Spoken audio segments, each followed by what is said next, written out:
So I'm going to discuss about the association rule. So it is one of the data mining algorithm that important in the recommendation system.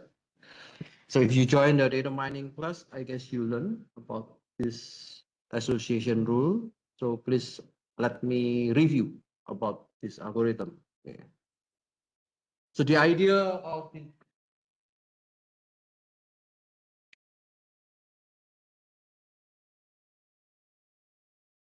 sometimes we call it as the market basket analysis. If you go to a supermarket, then you will see the customers will buy some item. For example, the customer one buy milk, bread, cereal. Customer two bought milk, bread, sugar, eggs. Customer three bought milk, bread, and butter. So the market analysis will give questions. Which items are frequently purchased together by the customers? Yeah, based on this one, yeah, we can check the frequent pattern.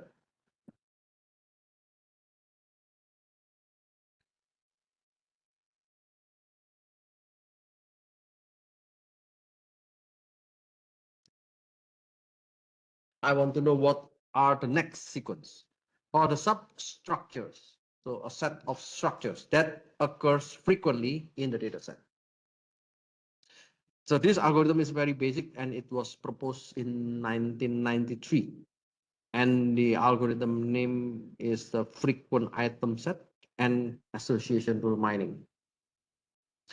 The idea is how we can find the inherent regularities. The inherent regularities in data.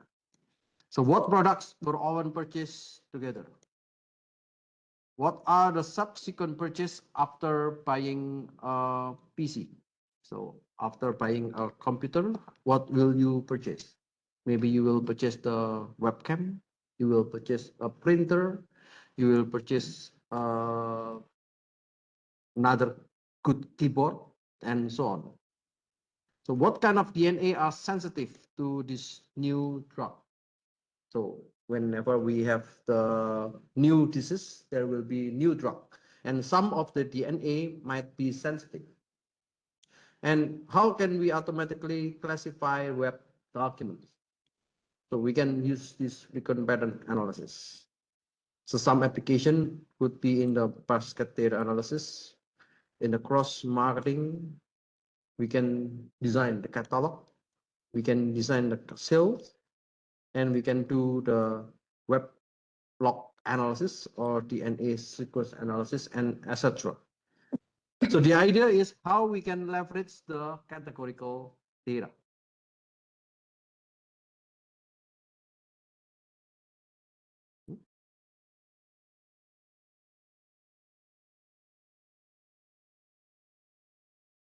So what is frequent pattern? So it is intrinsic and important properties of the data set, and it is the foundation of many essential data mining tasks. So we can use the frequent pattern for the association rule. We can use the frequent pattern for creating the correlation. We can use also the frequent pattern for analyze the causality. And we also can look at the sequential patterns or the structural patterns and some of the pattern analysis for the spatio-temporal, multimedia, time series, stream data, and also for the classification and the cluster analysis. So there are many broad applications for this one. Yeah, if you join the data mining, I think you see this example. We will check based on the transaction ID, the bread and milk for the transaction ID 10. So it means the customer one, okay, the customer one bought bread and milk. Customer two bought bread, diaper, beer, and eggs. Customer three, he bought milk, diaper, beer, and coke. Customer four bought bread, milk, diaper, and beer. And customer five bought bread, milk, diaper, and coke. Now we want to check, is there any pattern from this purchase? So we need to understand about the item set. It is collection of one or more items. If it is, we call it K item set. An item set that contain K items. K item. If we say that there are 3 items, then one consists of 3 items. So K is any integer number. It can be 1, it can be 2, it can be 3, and so on.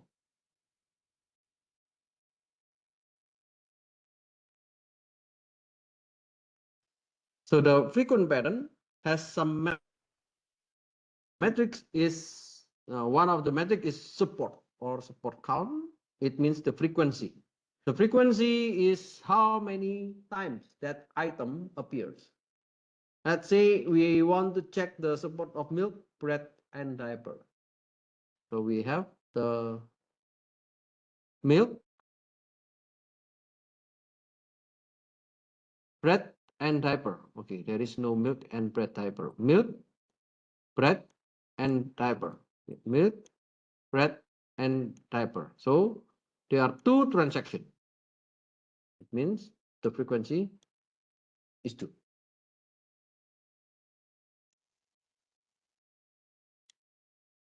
Relative support means the fraction or number of items that exists in the whole transaction. Or we call it, this is the probability that a transaction contains X. I want to know if the milk, bread, and diaper, what is the relative support? So we have 2. We have 2 out of 5 transactions. So we have 2 divided by 5.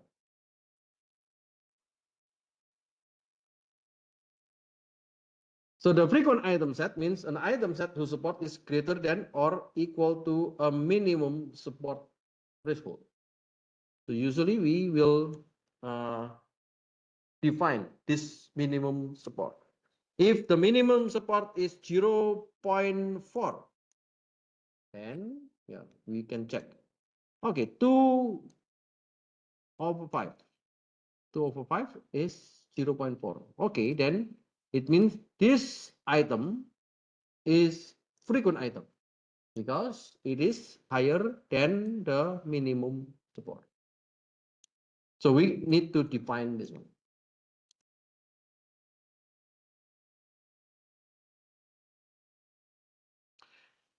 So in the frequent pattern, when we have this kind of data, bread, milk, bread, diaper, beer, eggs, and etc., we can calculate if the k equals to 1, yeah, we can have this one, 4, 4, 4, 3, 2, 1. If the k equals to 2, so it means it is a collection of 2 items, bread and milk, bread and diaper, bread and beer, bread and eggs, and so on. And if k equals to 3, then it is 3 items. And in order to make the estimate, the track happens using this kind of one-hot encoding. We know that the transaction 1 contains of bread and milk. And there are other items like beer, eggs, coke, diaper, and so on. So we can make the attribute, and the attributes are the items that we have from all the transactions. And for the transaction 10, there are bread and milk. So we put the Boolean value 1 and 1. And the other will be 0. The transaction number 20, we know that the customer bought bread, diaper, beer, and eggs. So bread, diaper, beer, and eggs. And the remaining are 0. So this is the data representation when you want to make the association rules.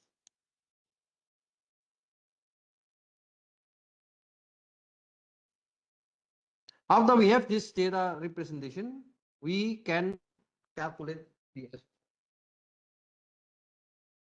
means I want to know if a person buy an item set X, how much or how big is the support and how big is the confidence the customer would buy the item set in Y.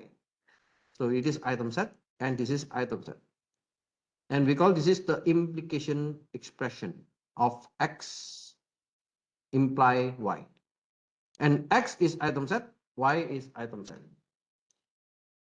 If we have milk diaper, it is an item set because this is X, and beer is also an item set. So this is an item set where k equals to 2. This is an item set where k equals to 1. Now we want to check if we know that the customer buy milk and diaper, how big is the support and how big is the confidence that he or she will buy beer. So that's the meaning of this transaction.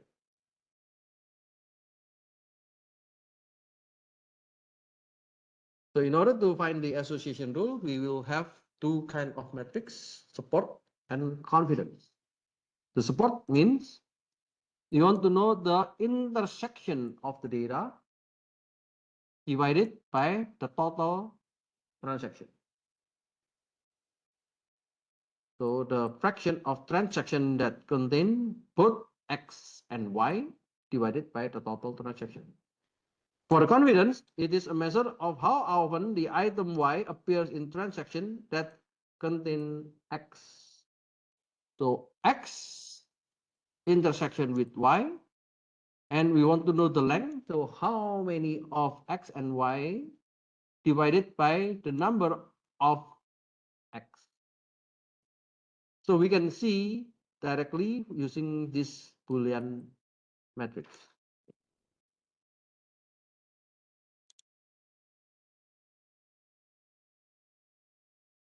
So if we have a lot of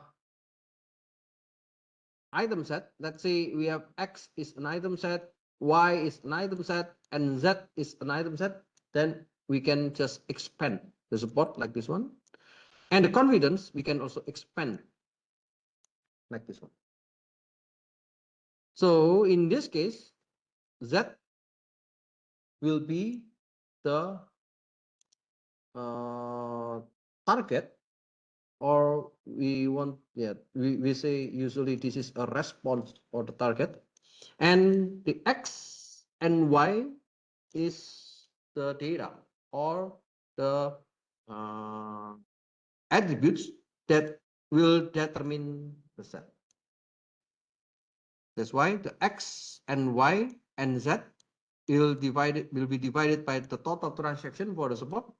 For confidence, we will check the intersection between X and Y and Z, and it will be divided by the intersection of X and Y. So you can also expand X, Y, Z, A, X, Y, Z, A, B, C, and so on. Okay. But of course, we will check the target. Let's say this is the target, then we will give the rule something like this.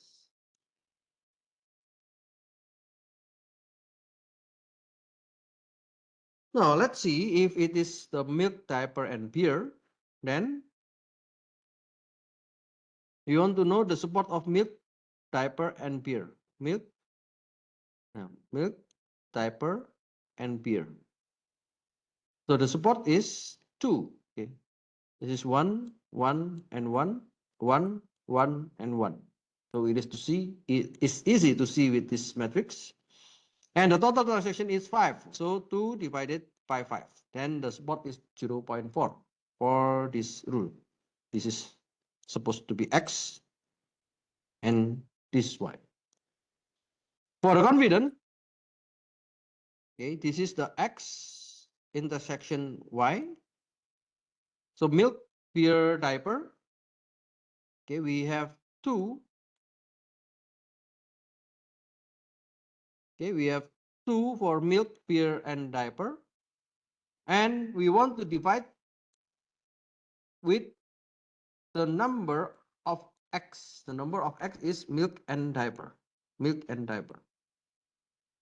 Milk and diaper. Okay, we have one. Milk and diaper, we have two. And milk and diaper, we have three. So if you can see this one, there are three transactions contain milk and diaper, but only two transactions contain beer. So it means we have a confidence 2/3 or 67% people who buy milk and diaper, he or she will buy beer. So this is based on this transaction pattern.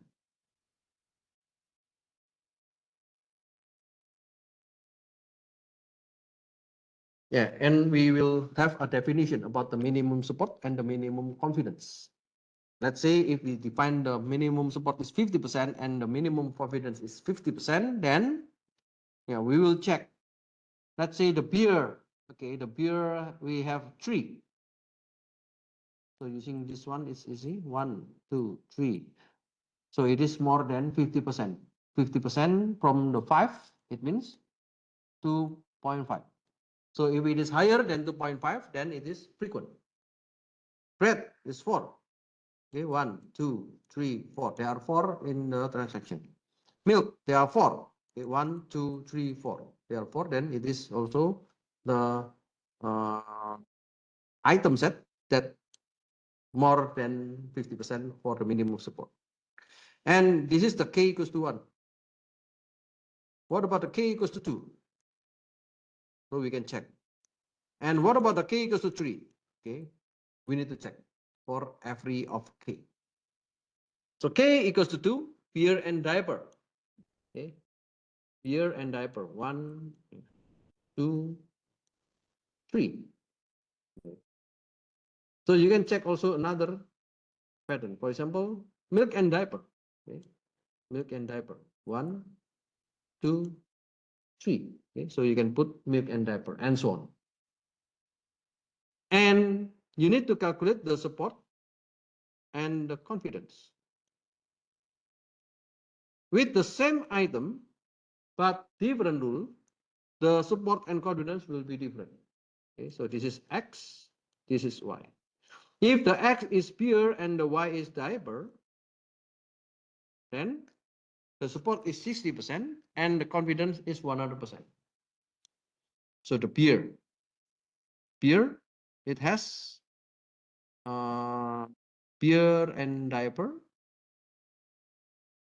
pure and diaper, pure and diaper, pure and diaper. So there are 3 out of 5 for pure and diaper. And for the confidence, if it is the X, okay, 3 transaction that has pure, it appears that it has also diaper. So 3 transaction of pure, it appears that 3 of them also has diaper. What about diaper and beer? Diaper and beer, okay, the same. This one, 1, 2, 3. So 3 out of 5, it is the support. And the diaper, it is the X and the Y. In the diaper, we have 1, 2, 3, 4. So 4 items in the diaper. Among the 4, only 3 transactions appears to buy beer. So 3 divided by 4. And it is 75%. So this shows that with the same item, but if it has different rule, the support and the confidence might be different.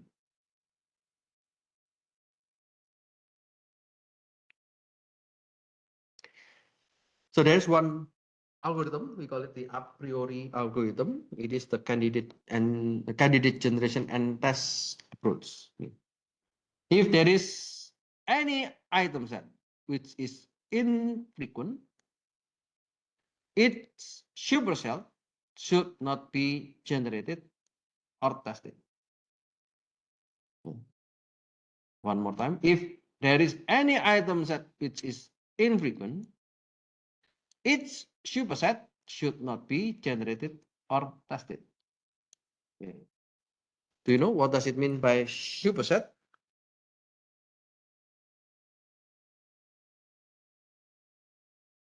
So let's say if we have A, B, C, D, E. Okay. Let's say this is a set.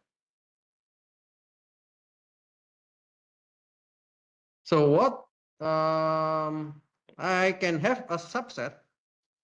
Okay. The subset can be A, B. Yeah. This is can be a subset. And it can be B.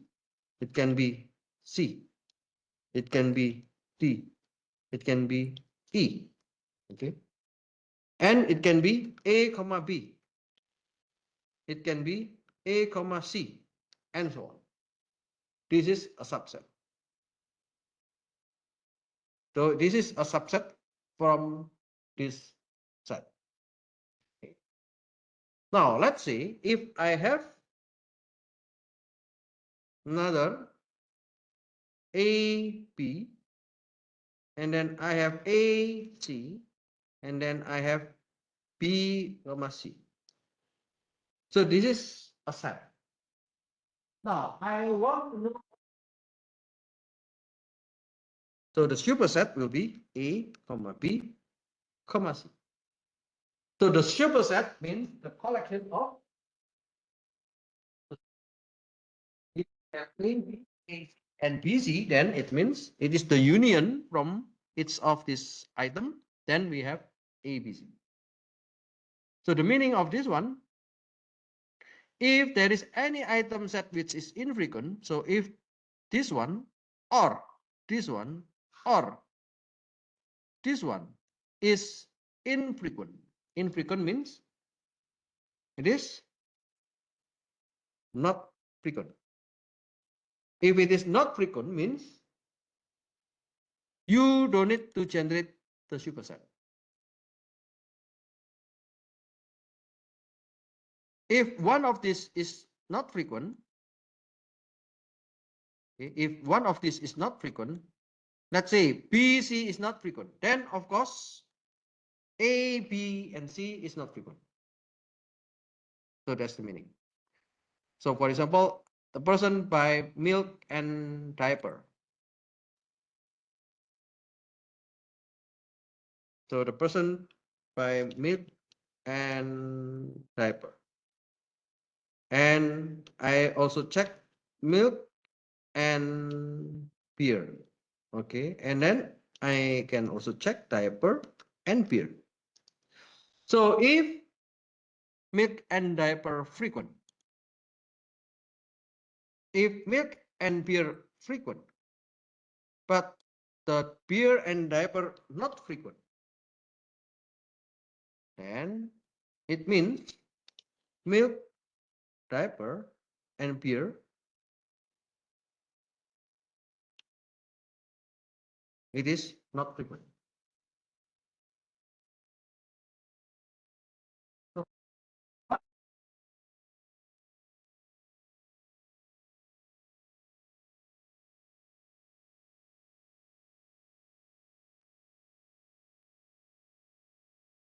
So this, yeah, if you want to look on the details, you can take a look on this one, or we already learned in the data mining. You can review again if you want to know more about this. So the method will be something like this one. First, initially or scan the database to get the one item set, and then generate the k+1 item set, and then test against the database and terminate when no frequent or candidate set can be generated.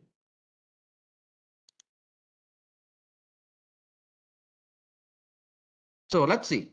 Using the a priori algorithm, I want to, I have this database.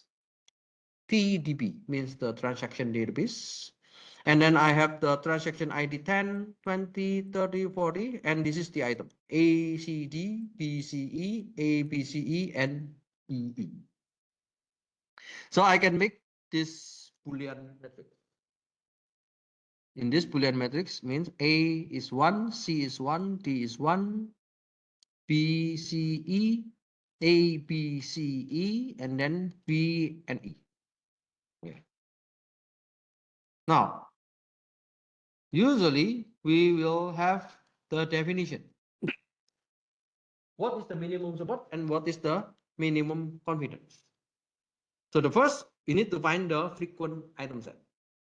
The frequent item set means if the frequency or the number of support is higher than minimum support. The minimum support is 0.5. The minimum support is 0.5. Then because the minimum support is 0.5,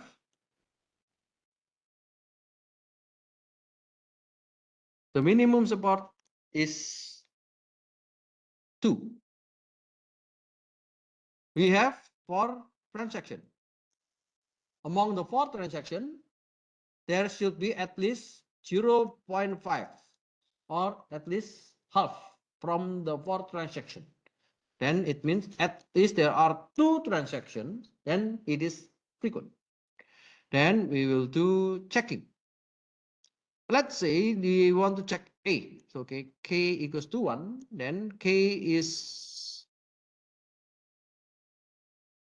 1, then for A we have 2. Okay, for A we have 2, for B we have 3, for C we have 3, for D we have 1, and for E we have 3. Because this is not frequent. Why it is not frequent? Because we need to have at least 2. So it is not frequent. Then we will discard this one. We will remove this one.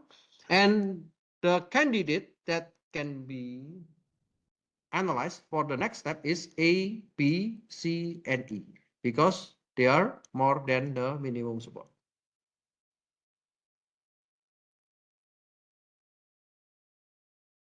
Next, we will go to the K equals to 2. For the K equals to 2, we will generate the item set. How to generate this item set? We will generate based on this A, B, C, and E. So A and B, okay, we can generate the candidate for 2 items when the K equals to 2. A and C can generate this. A and E, B and C, B and E, and then C and E. And then after this, again, we need to check how many items in the transaction. A and B, okay, there is 1. A and C, okay, there are 2. A and E, okay, we have only 1. B and C 2, B and E 3, and C and E 2. So because this is less than 2, this is less than 2, then we can remove it.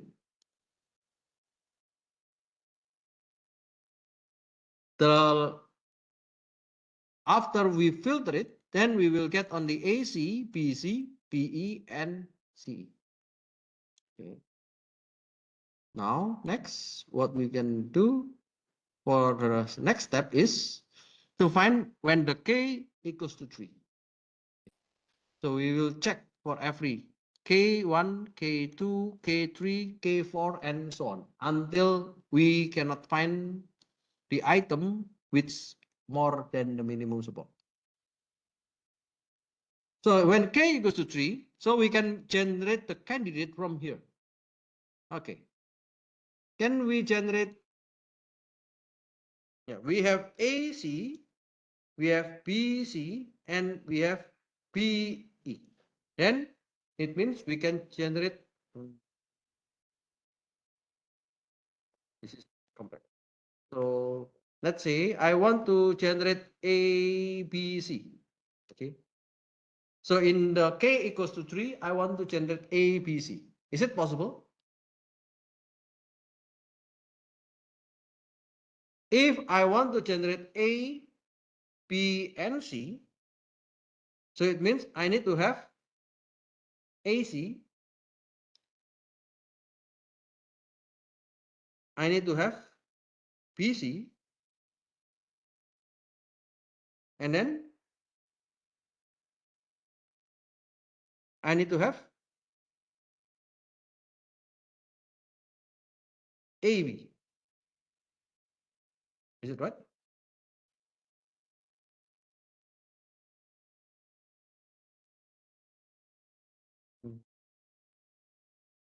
Okay. If I want to have ABC as the superset, so I need to have AB, AC, and BC. Okay. Now let's check. AB, is it frequent? No. Because AB is not frequent, then we don't need to generate ABC. Even though AC is frequent and BC is frequent. Now let's check another. Can I generate ABE?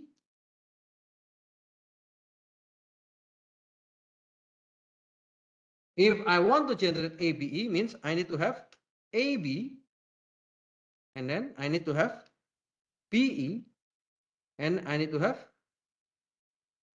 AE.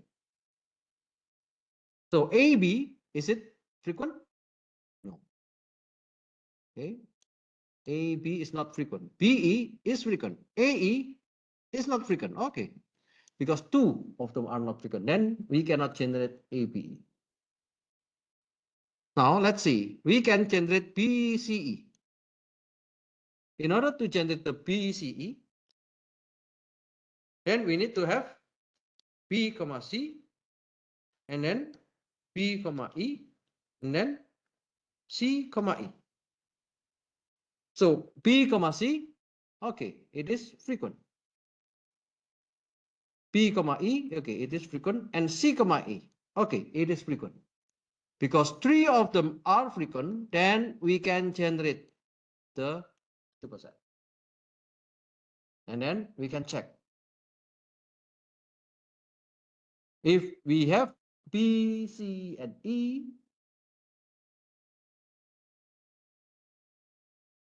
okay, the support is 2. And this is the frequent item set. This is the frequent item set for K equals to 1. This is the frequent item set for K equals to 2. And this is the frequent item set when K equals to 3.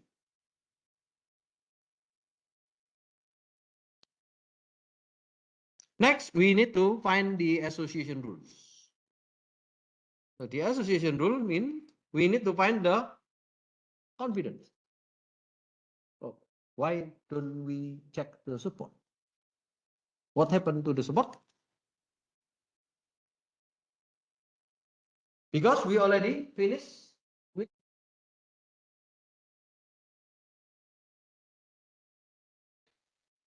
check the support again.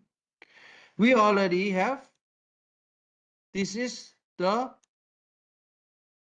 frequent item set from L1.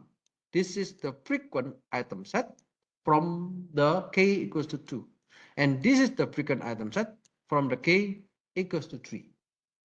Then we can just check the confidence. So the confidence, because whenever we check the confidence, we need to have at least 2 items. So the 2 items start from the K equals to 2. Then we will check A, C. What is the confidence? And then we check C, A. What is the confidence? And then we check B, C. Okay. B, C, C, B. And then we check B, E, E, B. And then we check C, E, E, C. After we have this confidence, now let's check when the K equals to 3. Okay, when K equals to 3, so we have BCE. Yeah, we need to figure out each of the combination. BCE, BEC, CEB, and then B as one item with C, E as two items, C and BE, E and BC. So we got this confidence. Now at the end, we need to check the rules that follows the minimum confidence. The minimum confidence is 0.7.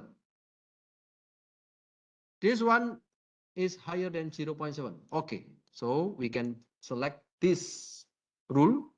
What about this? 0.67. Okay, this is no. This is no. This is no. This is okay. This is okay. This is no. This is okay. No. Okay. No. No. No. Then we can get this as the final result of the association rule. The final association rule means the rule that has the confidence higher than 0.7. Okay.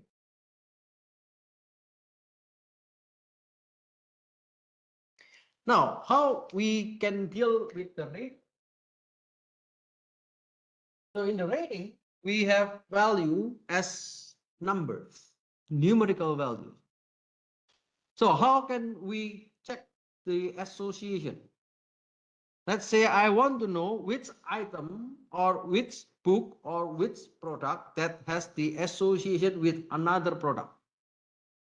I want to know if the person with the particular age, is there any association with the person with the similar age?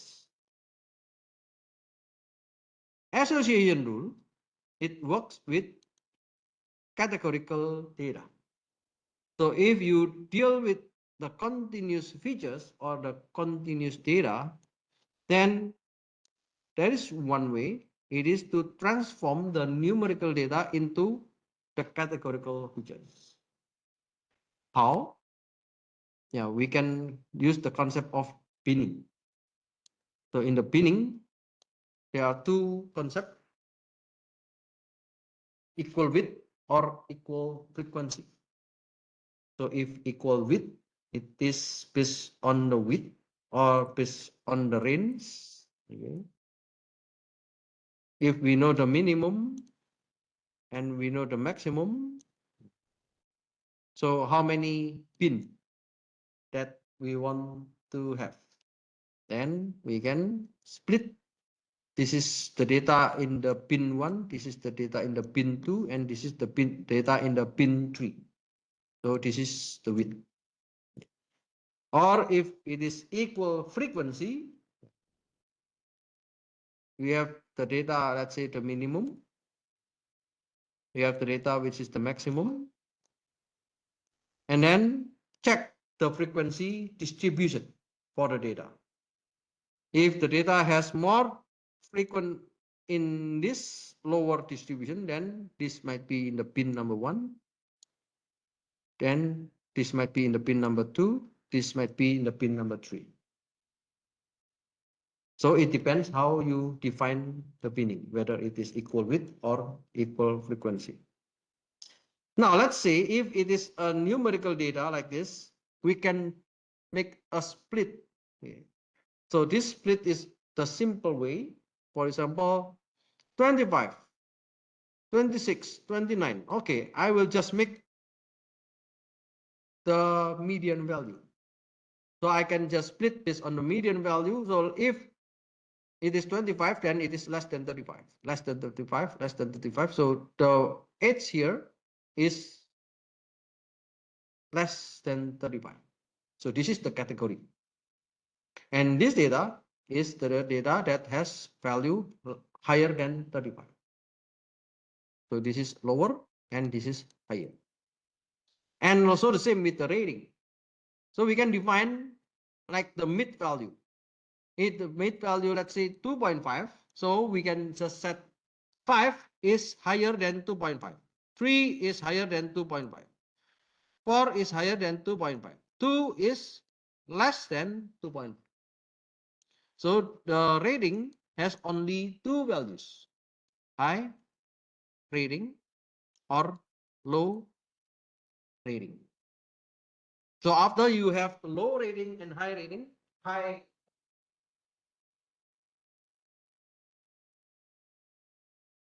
we want to know whether the old person give a rating lower or higher.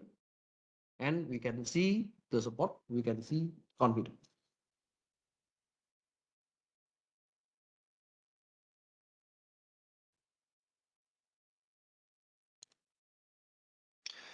Okay, so we already learned a lot of things about the data pre-processing. We learn about the similarity and dissimilarity, and we learn about the association and correlation. I give you the code in the Google Colab. Let's check this one.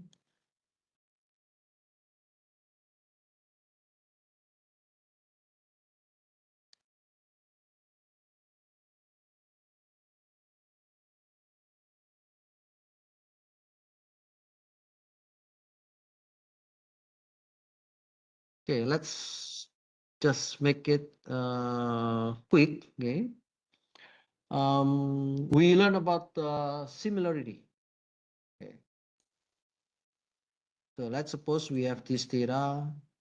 Okay. So we can use the Euclidean distance. So there are many libraries of the Euclidean distance. In this case, I use. So we can use this SciPy for measuring the Euclidean distance. So in the SciPy, you can use some method. You can just call the method. Let's say this is Euclidean. So you can define what are the data. So in this case, C and A, C and B, C and D. Or you want to use the cosine similarity. So you can just call the method cosine.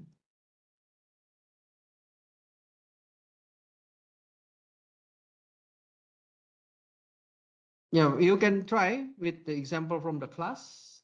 Okay, so I already give you some data for your practice. Okay, so you can use that one. And yeah, let's say I just give like this data. Okay. Now, some data might be not available.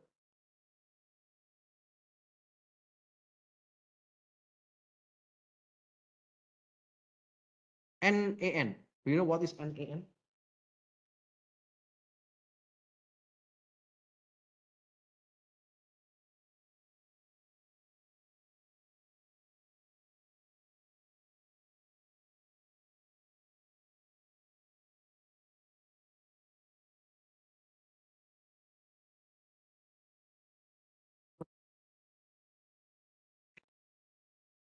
Consider this as missing value.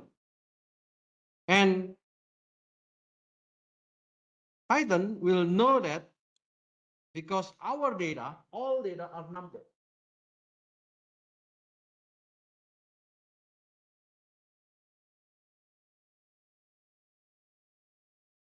So what is the difference with the value that you give 0?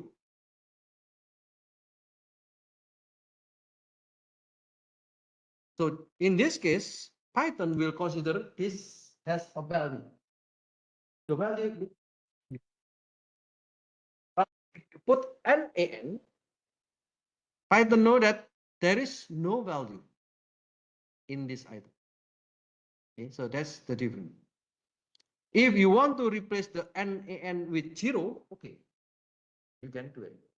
But if you do not replace this one with 0, it means Python will consider only 1, 2, 3, 4 data out of 5.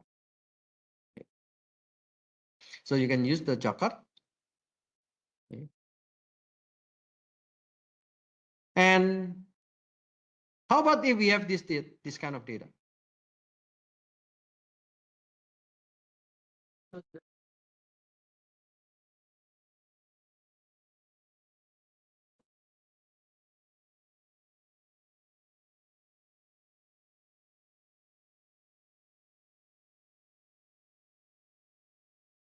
But false, it means the data does not exist. So if we have this data, how can we measure it? So yeah, we can also measure with this Boolean.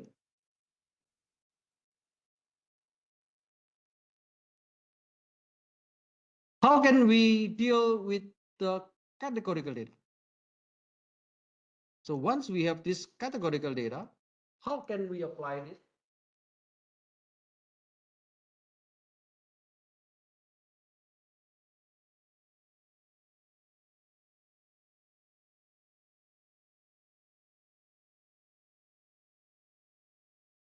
So this is a set. Okay. This is another set. And this is another set. So we need to apply some of the method. Let's say I want to find the intersection. So I want to find the intersection between SU1 and SU2. And I want to find the union between SU1 and SU2. So the Jacob similarity is like this one. So if the Jacob similarity is number, then it's different with the Jacob similarity that is a category data. So this is the data that we use in our class. So you can take a look using the Jacob similarity. Yeah, this is the value. Okay. And for the dash similarity, so I just use one of the code from the internet to give you some idea. We check the intersection, multiply by 2, divided by how many data in the first set, and then how many data that we have in the second set. So we can transform the data into the Boolean first. So as I mentioned to you in the class, we have the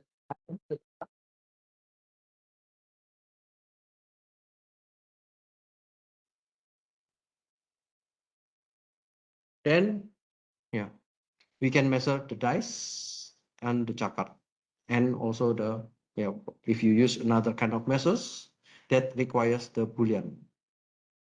Okay. Okay, so this is the code that you can try. Yep, this is the end. Okay, and that's it.